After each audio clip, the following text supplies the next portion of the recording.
السلام عليكم حبايبي، شلونكم؟ شخباركم؟ معكم الشيفة فهد الدليمية. اليوم رجعت لكم بطبخة جديدة. اليوم أسوي لكم برياني بطريقة كلش حلوة وإن شاء الله تعجبكم. هاي عندي الرز، رز محمود. يعني أنا أستخدم رز ثاني، بس اليوم أنا مضطرة أسوي رز محمود.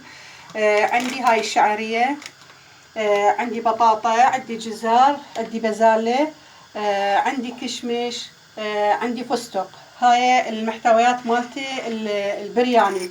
وعندي هذا الهيل البهارات مالته. ان شاء الله هسه راح ابدي وياكم اول طريقة اتبل الدجاجة.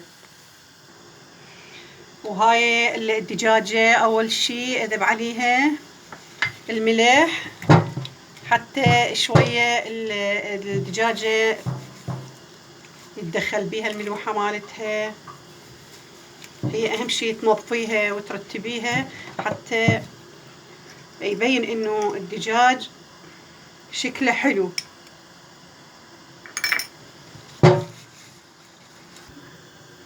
والتتبيلة مالتها فقط كركم وكاري، لا تكثرون عليها يعني محتويات اللي هي البهارات لان يضيع طعمها، لان احنا راح نخلي وياها بهارات خشنة ويا المي مالتها مالت السلق. هاي اخليها تقريبا نص ساعة لما ياخذ الملح بيها والبهارات، وان شاء الله اخليها بالمي وراح اشوفكم ان شاء الله شلون المي اخليه ويا البهارات البخار. والمي مالته لازم تكون المي مالته فاير. اذا المي ما يكون فاير الدجاجة تصير زنخة كلش. دائما المي خليه يغلي وخلي الدجاجة. وهاي الدجاجة راح نخليها فترة ان شاء الله نص ساعة ونطلعها تكون مستوية. وهاي البهارات مالتها تحطون يعني قليل من الكركم والكاري، وتخلون هيل وفلفل اسود وحبة القرنفل، كلش تخليها طعمها طيبة.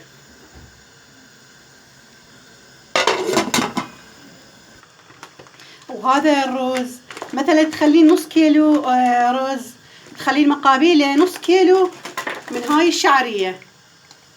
يعني تاخذين القياس مالتها نص كيلو رز تخلي نص كيلو شعرية.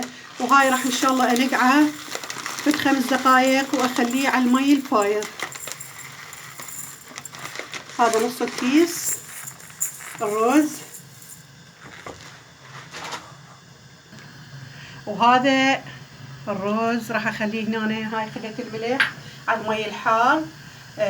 واخليه لان انا اسوي الرز دائما اسلق يعني تطلع نوعيته كلش طيبه ان شاء الله. يا ربي ترضاكم هاي الطبخه. وهاي راح نبدي تحميص الشعريه. هاي اخليه نص كيس شعريه.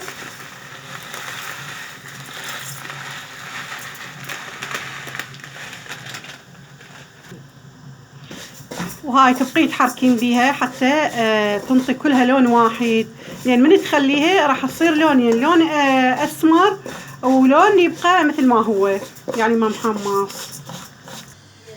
وهسه راح اصفيه للرز يعني ما طول، يعني على السلق حتى 5 دقائق بس فقط. والبهارات مالتها فقط خلي كبابة قليل، بس اكثر شي تخلين هيل، لان البرياني بدون هيل مو طيب. هو الطعم مالت البرياني الهيل، خاصة بس ويا الرز. هاي البهارات بس بعدين نعطيكم طريقة البهارات اللي ويا الشعرية. وهاي تشاتشينة شوفوا بس هيل، يعني البرياني ما تخلي له اي شي بس هيل وتخلطيها. وهسه ان شاء الله اقدمها بالصينية واصور لكم اياها. وهاي كملنا البرياني العراقي، وان شاء الله الف عافية وسهمكم العافية حبيباتي. وشون طريقته حلوة ورائعة وكلش ما شاء الله طلع مرتب وإن شاء الله يعجبكم، ولا تنسونا بالاشتراك